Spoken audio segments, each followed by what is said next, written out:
Uranium के mining की वजह से भाई जदुगोड़ा गांव आज लोगों के लिए जहन्नम बन गया है। एक हरे भरे गांव को सेंट्रल गवर्नमेंट और स्टेट गवर्नमेंट ने बर्बाद कर दिया है और जदुगोड़ा के लोगों का दर्द देख के ये समझ में आ गया है कि नेताओं को आम पब्लिक से कोई मतलब नहीं है। नेताओं को सिर्फ अपने फायदे से मतलब है। 1951 में भाई जब यूरेनियम का खोज हुआ था तो उस समय जदुगोड़ा के 56 किलोमीटर के रेडियस में 126 गांव थे, लेकिन पिछले 60 साल से हो रहे माइनिंग की वजह से आज 10 गांव भी उस एरिया में नहीं बचा है। यूरेनियम खनन की वजह से जदुगोड़ा और आसपास के जितने भी गांव थे आज सबका स्वाहा हो गया है। जदुगोड़ा के लोग भाई उस लोकेशन से जाके कहां बसे, कैसे बसे, इस बारे में भारत सरकार तक को जानकारी नहीं है। जदुगोड़ा के बंजर जमीन में भाई आज खुलेआम कैंसर बिक रहा है। उस एरिया में अभी लगभग 35,000 लोग लगभग हेल्थ इशू से परेशान है। वहाँ पे अभी लगभग 200 से ज्यादा लोग विकलांग है। वहाँ की 30% महिलाएं बे औलाद है और वहाँ के 10% बच्चे तो गंभीर बीमारी से जूझ रहे हैं। जदुगोड़ा के बारे में जब भी पढ़ते हैं ना भाई तो अपने देश और राज्य के नेताओं का असली चेहरा नजर आता है। जदुगोड़ा में अभी कोई लंग कैंसर से जूझ रहा है, किसी का बच्चा पेट में ही मर जा रहा है, कितने महिलाओं का हर बार मरा हुआ बच्चा पैदा हो रहा है। छोटे छोटे जो बच्चे हैं वो भी कुपोषण का शिकार हो रहे हैं। वहाँ पे भाई किसी के चेहरे पर ट्यूमर है,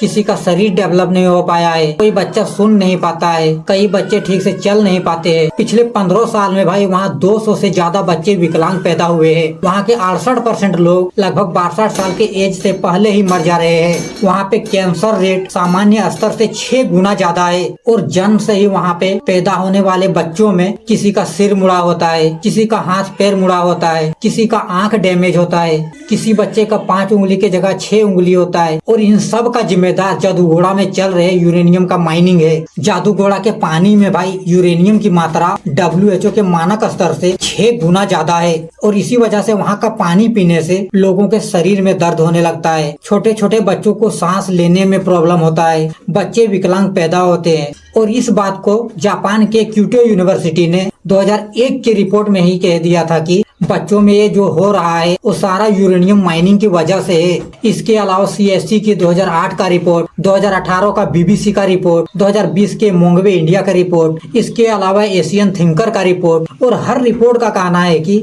जदुगोड़ा में ये जो प्रॉब्लम चल रहा है वो यूरेनियम खनन की वजह से है। इसके अलावा इंटरनेशनल मीडिया ने तो जदुगोड़ा में चल रहे यूरेनियम के माइनिंग को स्लो न्यूक्लियर डिजास्टर घोषित कर दिया है। लेकिन इसके बाद भी UCIL का कहना है कि अरे नहीं यार, यूरेनियम खनन की वजह से यहाँ कोई प्रॉब्लम नहीं हो रहा है। यहाँ के बच्चों को अच्छा खाना नहीं मिल पाता है जिसकी वजह से बच्चे कुपोषण का शिकार हो रहे हैं। लेकिन जब UCL को ये पूछा जाता है कि UCL में काम करने वाले मजदूरों को ट्यूमर या कैंसर क्यों हो जा रहा है तो उस बात पर UCIL के पास कोई जवाब नहीं होता है। पूरे झारखंड में भाई बाहर से लोग आके भरे पड़े हैं। सरकारी नौकरी से लेकर प्राइवेट जॉब तक आपको बाहर के लोग मिल जाएंगे। लेकिन UCIL पहला ऐसा रोजगार देने वाला संस्था है जहां आपको 50% से ज्यादा लोकल आदिवासी या लोकल लोग मिलेंगे।